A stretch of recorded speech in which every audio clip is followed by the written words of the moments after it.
In the past, Iran was known as Persia. During this time, around 550 to 330 BC, it was known as one of the greatest empires.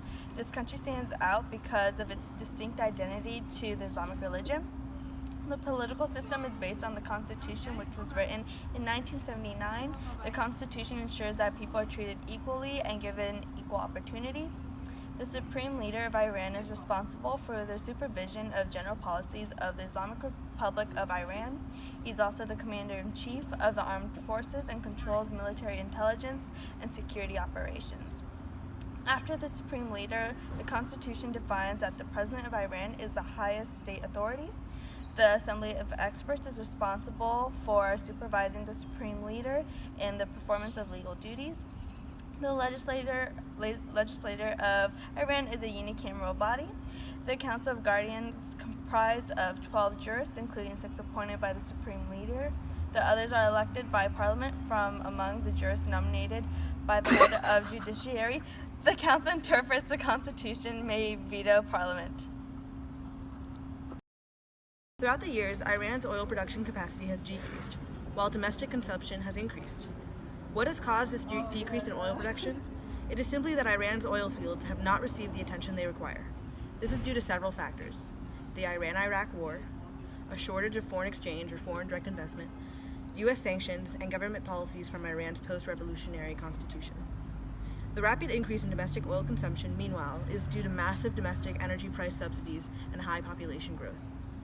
In 2015, Iran received roughly $1 billion out of the $1.2 trillion that was distributed globally from foreign direct investment. This is not much. Iran has roughly 1% of the world's population, and if it attracted a commensurate share of the world's FDI in 2015, it would have received $120 billion from FDI. Similarly, Iran produces 23% of the world's GDP in the oil sector. These stats show that Iran is a country with much untapped potential.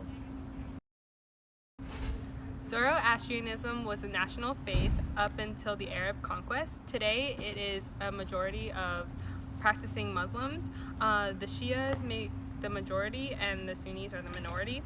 Christians and Baha'i are also two very prominent religions in the region.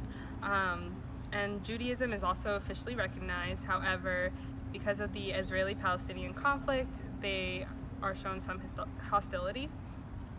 As for social classes, they're divided into 4 main groups: the uppers, which include the old elite, landowners, industrialists, and merchants; the middle class, which include entrepreneurs, physicians, and university teachers, clergy, military officers; the working class include people in the oil industry, manufacturing, and mechanics; and the lower class includes sales clerks, gardeners, and bakers. There is a tight control of social media, as seen by the arrest of Iranian youths who made the cover of Pharrell Williams' Happy videos, and that is partially due to the conservative judiciary who were suspicious of the Western influence on the youth.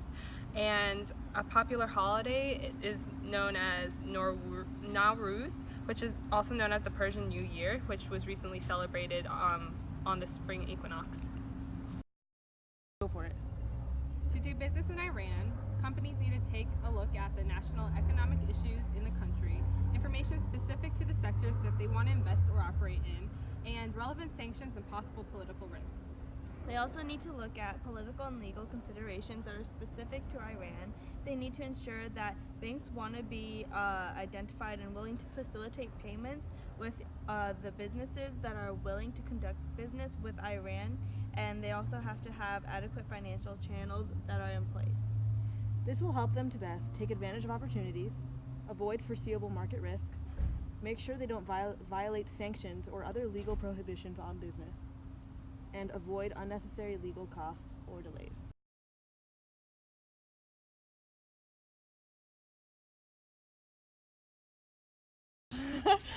Bye.